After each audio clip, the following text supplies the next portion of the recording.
ഞങ്ങളുടെയൊക്കെ ചെറുപ്പം ഞാൻ പറഞ്ഞല്ലോ ഒത്തിരി സോഷ്യൽ മീഡിയ അപ്പൊ അന്ന് അമ്മൂമ്മമാരുണ്ടായിരുന്നു, അമ്മമാർക്ക് സമയം ഉണ്ടായിരുന്നു കഥ പറഞ്ഞുതരാൻ.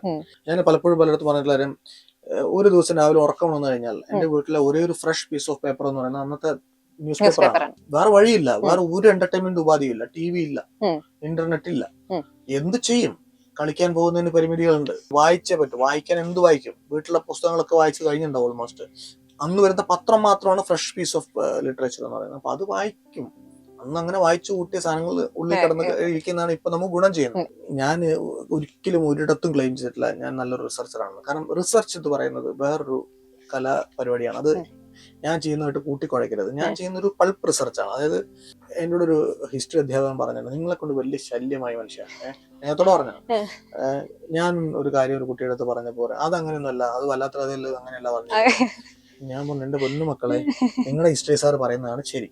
കാരണം ഞാൻ ഈ 2 ദിവസം 3 ദിവസം കൊണ്ട് ഉണ്ടാക്കിയ ഒരു സാധനത്തിന് നിങ്ങളെ അതിലേക്ക് എത്തിക്കുക എന്നുള്ളൊരു പർപ്പസ് മാത്രമേ ഉള്ളൂ. അവിടെ വെച്ച് നിങ്ങൾക്ക് സംശയം തോന്നണം, ഇവൻ പറയുന്നത് ശരിയല്ലല്ലോ എന്ന്. കൂടുതൽ നിങ്ങൾ വായിക്കണം, പ്രൈമറി സോഴ്സ് അന്വേഷിച്ച് പോകണം, അധ്യാപകനോട് ചോദിക്കണം, എന്നിട്ട് വല്ലാത്തൊരു കഥയെ ഖണ്ഡിച്ചുകൊണ്ട് പുതിയതിലേക്ക് എത്തണം.